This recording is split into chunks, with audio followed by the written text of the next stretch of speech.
साथियों और विद्यार्थियों, हार्दिक शुभकामनाएं और नमस्कार। चलिए, आपने लाइक किया है नहीं? यदि नहीं किया है तो लाइक करें। आइए, सूरदास का एक पद, वात्सल्य वर्णन का एक पद, बाल लीला का एक पद देखते हैं। खेलत में को काको गुसैया, खेलत में को काको गुसैया। बड़ा सहज है और अगर समझ में ना आए तो बड़ा कठिन है। खेलत में, खेलते समय में, खेलने में, को कौन, काको किसका, गुसैया गुसाई, श्रेष्ठ, बड़ा, महान। अरे भाई, खेलने में कौन बड़ा है, कौन छोटा है, कौन महान है? खेलने में कहाँ होता है ये? खेलने में तो सब बराबर होते हैं। हमारे यहाँ सबसे अधिक अनुशासन अगर कहीं है तो क्रीड़ा के क्षेत्र में है, जहाँ ना कोई गरीब होता है, न कोई अमीर होता है, न कोई ऊंचा होता है, न कोई नीचा होता है, न कोई धनवान होता है, न कोई निर्धन होता है। अरे भाई, खेल में सब बराबर है। खेलत में को काको गुसैया, बड़ा अच्छा प्रसंग है। साथियों, कृष्ण और गोपिकाएं खेल रहे हैं। गोपिकाएं भी हैं, कृष्ण भी हैं, कृष्ण के सखा भी हैं। कृष्ण के एक सखा हैं जिनका नाम श्रीदामा है। ध्यान रखिएगा, श्रीदामा, सुदामा नहीं, सुदामा अलग थे, ये श्रीदामा है। यादव थे, गोप थे, कृष्ण और बलराम के अच्छे मित्र थे। खैर, अन्य कथाओं में नहीं जाऊंगा श्रीदामा की, वह इतने। गोपिकाएं भी थी। एक तरफ के ग्रुप कैप्टन कहें या टीम के संयोजक कहें, कृष्ण हो गए और दूसरी तरफ के श्रीदामा हो गए। खेल हुआ। खेल होने के भाई, खेल है। खेल कभी ये देखकर नहीं आता कि कौन बड़ा है कौन छोटा है। वहां राजनीति नहीं चलती, वहां न्याय चलता है। पद्मावत में जायसी ने नागवती, पद्मावती के तमाम सखियों के साथ खेलने का वर्णन किया है। उन्होंने कहा है, धन्य सो खेल, खेल सह पेमा, पेमा माने प्रेम, धन्य सो खेल। अरे वो खेल धन्य है, खेल जहां पेमा, जहां प्रेम के साथ खेला जाए। रौताई और कुशल क्षेमा। रौताई माने जो राजा है, और कुशल क्षेमा जो सामान्य जनता है, प्रजा है, गरीब लोग हैं।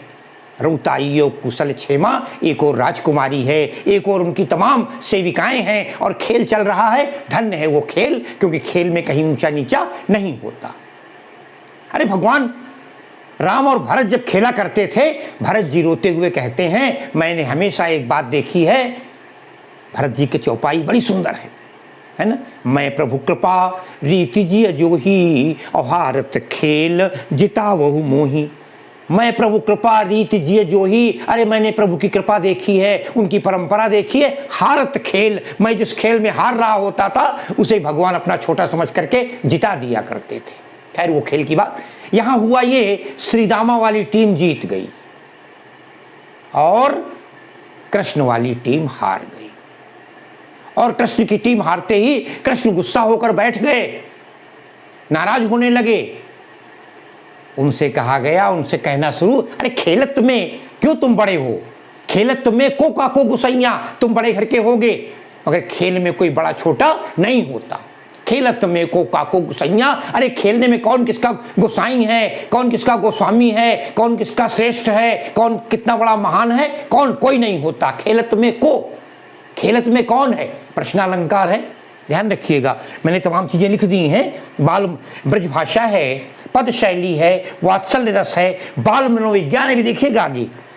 गेयता विद्यमान है, संगीतात्मकता है, अलंकारों में अनुप्रास, पुनरुक्ति प्रकाश, और मैंने आपको एक बता दिया, प्रश्नालंकार। खेलत में को, प्रश्ना अलंकार। खेलत में को, काको गुसैया खेलने में कौन किसका गुसाई है, कौन किसका श्रेष्ठ है, कौन महान है, कौन बड़ा है। वो बोले हरि हारे जीते श्री दामा, हरि कृष्ण हार गए और जीत कौन गया, जीते श्री दामा। और इसके बाद कृष्ण गुस्सा हो गए, बोले बरबस ही, अरे बरबस जबरदस्ती बिना मतलब में, एक तो हारो और ऊपर से गुस्सा दिखाओ। बरबस ही कत करत, कत माने क्यों कर रहे हो, रिसैया रिसा क्यों रहे हो, गुस्सा क्यों हो रहे हो, नाराज क्यों हो रहे हो, रुष्ट क्यों हो रहे हो।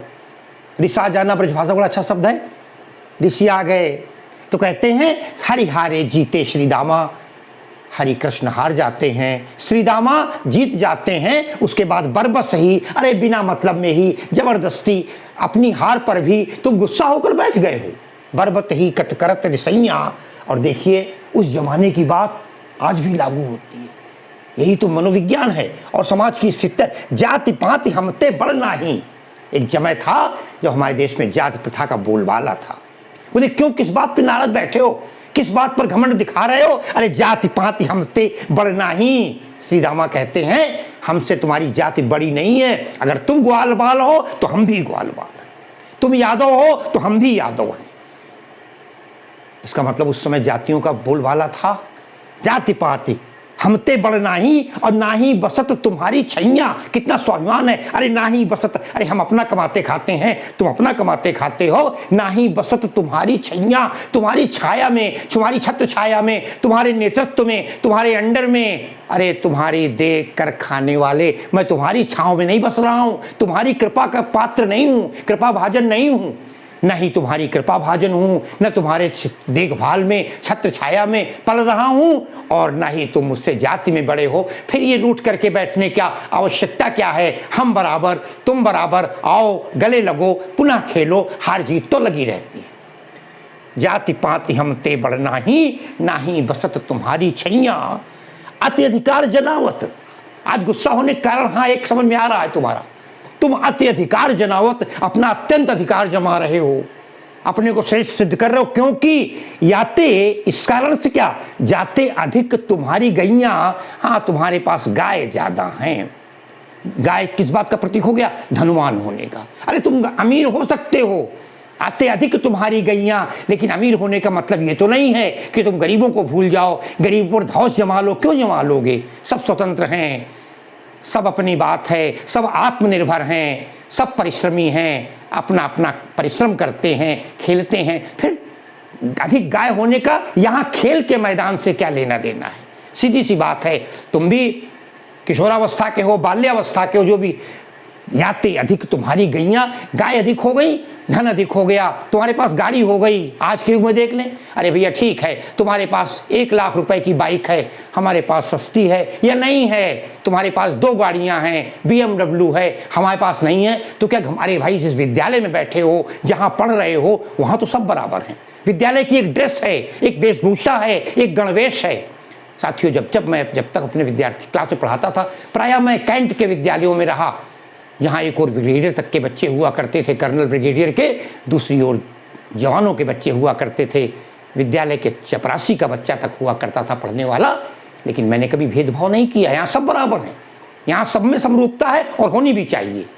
कई बार डांट भी पड़ जाती थी बड़े अफसरों के बच्चों को, उन्हें शायद बुरा लगता होगा कि मिश्रा सर ने मुझे सबके सामने अपमानित कर दिया, लेकिन नहीं, कक्षा में जो कार्य, एक नियम है, अनुशासन है, वो कहते हैं अति अधिकार जनावत याते, जाते अधिक तुम्हारी गैया। अरे रूहट करे तासों को खेले, रूहट करे, रूठ करके बैठ गए हो, इधर खेल भी रहे हो, गुस्सा भी हो रहे हो, नाक फुलाए बैठे हुए हो। रूहट करे ऐसे आदमी से तासों को खेले, उससे कौन खेलेगा। तुम्हें जाति पात तो नहीं कह सकते, लेकिन तुमको अपने ग्रुप से, समूह से निकाल दिया जाएगा, तुम बात बात में रूठ जाते हो। रूहट करे तासों को खेले, रहे बैठ जहां सब गोइयां, सारे ग्वाल बाल जाके तुम्हारे बैठ गए हैं, अलग सब बैठ गए, ठीक है तुमसे कोई नहीं खेलेगा, जाओ अलग हो जाओ। एक तरह से कृष्ण को ही सबने अलग कर दिया। जहां रहे बैठ जहां सब गोइयां, यहाँ गोइयां लिखा है, ग्वाल बाल, गैया नहीं है, गोइयां ग्वाल, जितने ग्वाल बाल हैं सब गुस्सा होकर बैठ गए, ठीक है जाओ हम अलग बैठे हुए हैं। अगर तुम हारने के बाद भी घमंड दिखाना चाहते हो, गर्व दिखाना चाहते हो, धनवान होने का अपना रुतबा बनाना चाहते हो, तो खेल के मैदान में नहीं बनेगा, खेल के क्षेत्र में नहीं बनेगा। क्रीड़ा के क्षेत्र में सब बराबर हैं, अनुशासित होती है टीम, और टीम के साथ, टीम भावना के साथ खेलना पड़ता है। वहाँ छोटे बड़े की बात नहीं होती। गौवा सूरदास प्रभु खेल्यो चाहत, भगवान भी खेलना चाहते थे मगर दिखावा कर रहे थे, गुस्सा ऊपर से हो रहे थे, अंदर से प्रसन्न थे। सूरदास वर्णन करते हैं, कहते हमारे प्रभु तो खेलियो चाहत, दाव दियो करी नंद दाइयाँ। दाव दियो, दाव देना तो क्या होता है, जब हमारी बारी आई तुम्हारी बारी, तुम अपना दाव दोगे हम अपना दाव देंगे। तो कभी कभी बचपन में खेल होते थे कि हमारा दांव नहीं देगा तो इसको मक्खी काट लेगी, चींटे काट लेंगे, कहते दांव दियो। फिर आ गए उठकर कृष्ण खेलने के लिए, दांव दियो करी नंद दहाइयाँ। अरे नंद बाबा की दुहाई दे दी, नंद बाबा की कसम खा ली, खेलना चाहते थे। जब सबने कहा तो नंद बाबा की दुहाई देकर नंद बाबा की कसम खा ली। ये मित्रों, अब ऐसा नहीं होगा।